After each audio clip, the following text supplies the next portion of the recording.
మంచి సాఫ్ట్వేర్ కంపెనీలో ఉద్యోగం, లక్షల్లో జీతం, ఉన్నత ప్రమాణాలతో కూడినటువంటి జీవితం అంతా హాయిగా సాఫీగా సాగిపోతున్నటువంటి సమయంలో ఆ వ్యక్తికి ఆన్లైన్ నుంచి కొంతమంది కేటుగాళ్ళు ఎరవేయడం జరిగింది.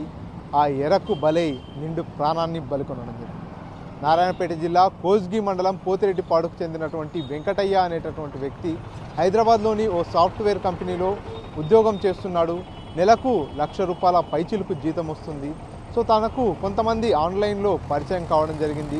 ఆన్లైన్లో మరి తను ఏ అవసరాల నిమిత్తం డబ్బులు తీసుకోవడం జరిగిందో తెలియదు, కానీ తాను చేసినటువంటి అప్పులకు వడ్డీలు చెల్లిస్తూ పూర్తిగా సర్వం కోల్పోవాల్సినటువంటి పరిస్థితి ఏర్పడింది. తన సొంత గ్రామంలో తన వాటా కింద వచ్చినటువంటి 2 ఎకరాల పొలంతో పాటు తన అన్నదమ్ముళ్ళు ఇచ్చినటువంటి మరో ఎకరా పొలాన్ని, 3 ఎకరాల పొలాన్ని అమ్మడం జరిగింది. అంతేకాకుండా తన అత్తగారు ఇచ్చినటువంటి రాజాపూర్ పరిసర ప్రాంతాల్లో ఉన్నటువంటి మరో 2 ఎకరాల భూమిని కూడా కోల్పోవడం జరిగింది. దాదాపుగా 5 ఎకరాల భూమి అంతటిని కూడా కోల్పోయి తాను ఏదైతే ఆన్లైన్ నుంచి డబ్బులు తీసుకున్నాడో వాటిని చెల్లించేందుకు 5 ఎకరాల భూమిని కోల్పోయినప్పటికీ ఇంకా దాదాపుగా ₹1,00,00,000 వరకు కూడా చెల్లించాల్సి ఉండడంతో ఎక్కువగా ఆన్లైన్ నుంచి వేధింపులు వస్తున్నటువంటి తరుణంలో ఆ వేధింపులు భరించలేక ఏమి చేయాలో తోచని పరిస్థితిలో, దిక్కు తోచని స్థితిలోకి వెళ్ళిపోయాడు వెంకటయ్య. హైదరాబాద్లో ఉండేటటువంటి తాను అక్కడ ఉండడం కారణంగా ఆ వేధింపులకు పూర్తిగా మనస్తాపానికి గురై అక్కడ ఉండలేక అక్కడి నుంచి నేరుగా కోస్గికి రావడం జరిగింది. కోస్గి పట్టణంలోని టీచర్స్ కాలనీలో ఓ ఇంటిని అద్దెకు తీసుకొని ఉంటుండడం జరిగింది. అయినప్పటికీ కూడా తనకు మానసిక ప్రశాంతత లేకుండా చేశారు ఆన్లైన్ కేటుగాళ్ళు. పూర్తిగా నిత్యం వేధిస్తూ వేధింపులతో తనను ఇబ్బంది పెడుతున్నటువంటి నేపథ్యంలో బాగా మనస్తాపానికి గురైనటువంటి ఆ వ్యక్తి ఇంట్లో ఎవరూ లేని సమయంలో తన భార్య చున్నీ తీసుకొని ఇంట్లో ఫ్యాన్కు ఉరి వేసుకొని ఆత్మహత్యకు పాల్పడడం జరిగింది. అసలు ఆ వ్యక్తి ఎన్ని కోట్ల రూపాయలు అప్పు తీసుకున్నారు, దానికి ఎంత మేర వడ్డీ అయ్యింది, ఆ కేటుగాళ్ళు ఎటువంటి విధంగా వేధింపులకు గురి చేశారు, నిండు ప్రాణాన్ని బలి తీసుకోవాల్సినటువంటి అవసరం ఎందుకు వచ్చింది అనేటటువంటి కోణంలో పోలీసులు పూర్తి స్థాయిలో విచారణ చేస్తున్నారు. లోన్ యాప్లలో లోన్ తీసుకున్నాడా, లేదంటే ఏదైతే గేమింగ్ యాప్లలో ఏదైనా పెట్టుబడులు పెట్టాడా అనేటటువంటి కోణంలో కూడా పోలీసులు పూర్తి స్థాయి వివరాలు సేకరించేందుకు దర్యాప్తు చేస్తున్నటువంటి పరిస్థితి. పోలీసులు సైబర్ నేరగాళ్ల విషయంలో ఎప్పటికప్పుడు ప్రజలందరినీ అలర్ట్ చేస్తున్నప్పటికీ కూడా ఇటువంటి ఘటనలు అక్కడక్కడ కనిపిస్తున్నటువంటి పరిస్థితి. కాబట్టి ఇప్పటికైనా సరే ఎవరైనా సరే ఎంత అత్యవసరం ఉన్నా సరే ఆన్లైన్లో లోన్లు తీసుకోరాదు, ఆన్లైన్లో గేమింగ్లో పెట్టుబడులు పెట్టి ఇబ్బందుల పాలు పడరాదనేది పోలీసులు ఇప్పటికీ కూడా చెప్పుకొస్తున్నటువంటి పరిస్థితి. నా పేరు మొగలయ్య, మా బ్రదర్ వెంకటయ్య నిన్న అనుకోకుండా మనస్తాపానికి గురై చనిపోవడం జరిగింది. దీనికి కారణం ఏంటంటే మొట్టమొదటిగా ఆయన చేసుకున్న అప్పులను గురించి చదువు కోసం చేసుకున్నాడు.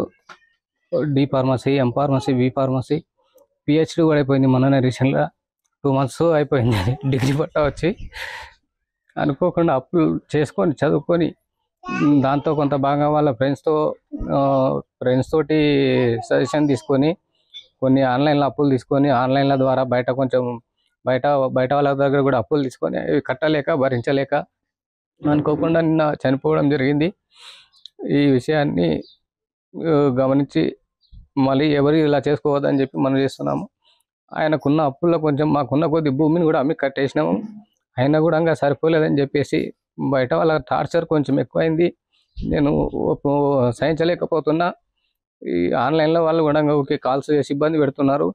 ఇట్లాంటి దాన్ని నేను భరించలేకపోతున్నా అని చెప్పేసి అనుకోకుండా నిన్న మార్నింగ్ 6:36 లోపల ఇలా చేసుకోవడం జరిగింది. ఇంతకుముందు చెప్పిండు 6 months 8 months అట్లా అవుతుంది. చెప్పిన తర్వాతనే మేము అందరం కూర్చొని మాట్లాడుకొని మాకున్న ఒక 3 ఎకరాల భూమి అమ్ముకొని కూడా కట్టేసినాము.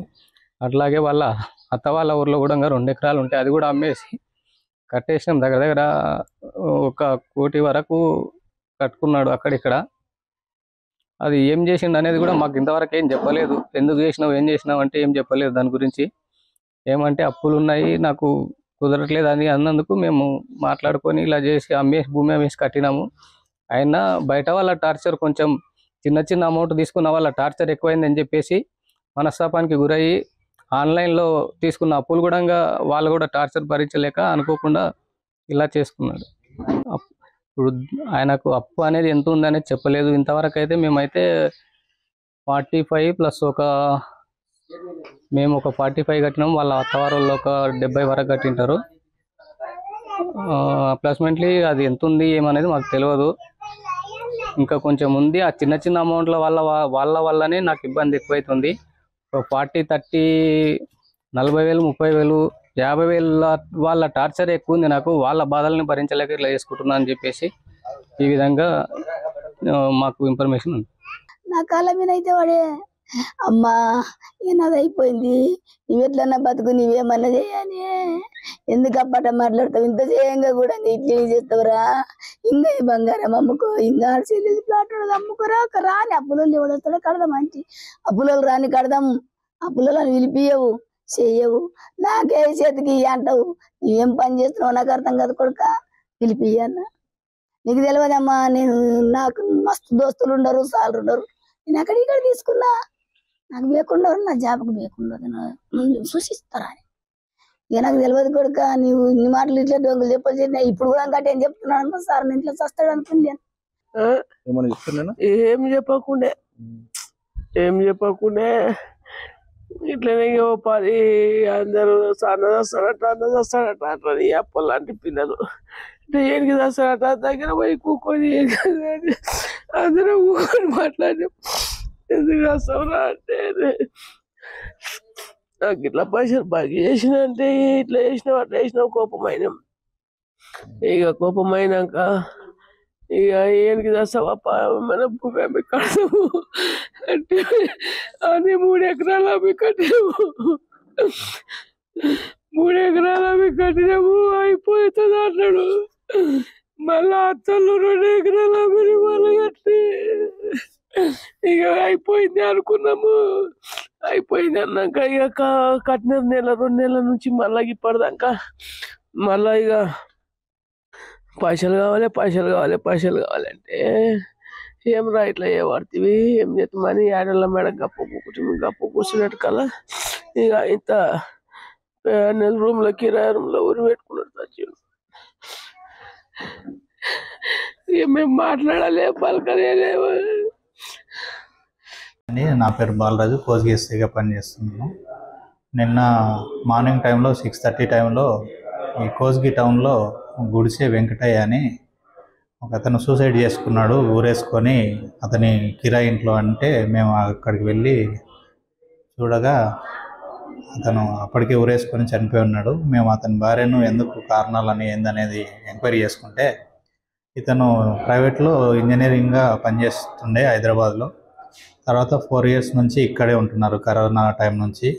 అప్పటి నుంచి కరోనా టైం నుంచి ఇతను ఆన్లైన్ గేమ్స్కి వేరే వేరే యాప్స్లలో పెట్టడం, అధిక లాభాలు వచ్చే దానిలో యాప్స్లలో పెట్టడం, అటువంటి దానికి బాగా అలవాటు పడిపోయి వివిధ రూపాల్లో వివిధ వ్యక్తుల నుంచి వివిధ యాప్ల నుంచి అప్పులు తీసుకొని వచ్చి అది విపరీతమైన అప్పులు పేరుకొని పోయి ఇతను పెట్టుబడి పెట్టిన యాప్స్లలో అక్కడ గేమ్స్లలో అన్నీ లాస్ అయిపోయి ఇతను మనస్తాపానికి గురై దాదాపు 1 ఇయర్ నుంచి ఇతను బాగా అప్సెట్లో ఉండేదాన్ని వాళ్ళ భార్య చెప్పింది. అది కొద్దిగా మేము ఎంక్వైరీ చేసుకుంటే కూడా అది నిజమే అని తేలింది. కేవలం ఈ అప్పుల బాధ భరించలేక ఇతను నిన్న మార్నింగ్ టైంలో అందరూ వాళ్ళ ఇంట్లో పడుకున్నది చూసి అతను ఊరేసుకొని చనిపోయిండు. అతను ఎంత అప్పు తెచ్చిండు, ఎవరెవరి దగ్గర తెచ్చిండు అనేది ఇంకా ఫర్దర్ ఇన్వెస్టిగేషన్లో తెలుస్తుంది. మా కోస్గి ప్రజలకు మరియు చుట్టుపక్కల ఉండే వాళ్ళకు మేము తెలియజేసేది ఏంటంటే, మీకు ఆన్లైన్లో కానీ ఆఫ్లైన్లో కానీ ఎవరైనా మీకు అధిక వడ్డీ ఇస్తామని, లేకుంటే మీ డబ్బులు రెట్టింపు చేస్తామని ఎవరన్నా చెప్పినా కూడా, ఏదన్నా ఆన్లైన్లో పెట్టుబడి పెట్టాలన్నా కూడా మీరు గుడ్డిగా నమ్మి మోసపోవద్దు. అత్యాశకు అసలే పోవద్దు. ఇటీవల కాలంలో సైబర్ నేరాలు ఎక్కువైతున్నందున ప్రజలందరూ అప్రమత్తంగా ఉండి ఇటువంటి ఏమైనా ఉంటే మా దృష్టికి తీసుకొస్తే మేము కూడా పరిష్కరిస్తాము. మీరు ఎట్టి పరిస్థితుల్లో మీ ఫైనాన్షియల్ డీటెయిల్స్ కానీ, ఇంకా మీకు ఎవరన్నా మీ బ్యాంక్ డీటెయిల్స్ కానీ, మీకు ఎవరన్నా వాట్సాప్లలో యాప్స్ పంపిస్తే వాటిని ఇన్స్టాల్ చేసుకోవడం కానీ ఎట్టి పరిస్థితుల్లో చేయొద్దు. మీకు ఏమన్నా ఉంటే ఈ cyber crime toll free number 1930కి కాల్ చేసి రిపోర్ట్ కూడా చేయొచ్చు. మెయిన్గా ప్రజలందరూ ఎటువంటి అత్యాశకు పోకుంటే సైబర్ నేరాలను దాదాపు 90% వరకు అరికట్టవచ్చు. కాబట్టి మా పోలీస్ వారి నుంచి ప్రజలకు విన్నపం ఏంటంటే మీరు ఎటువంటి అత్యాశకు పోకుండా ఉండాలని మా మనవి. మరిన్ని వీడియోస్ కోసం ఛానల్ ని సబ్స్క్రైబ్ చేయండి. లేటెస్ట్ అప్డేట్స్ కోసం వాట్సాప్ ఛానల్ ని ఫాలో అవ్వండి. ఆ లింక్ డిస్క్రిప్షన్ లో ఉంది.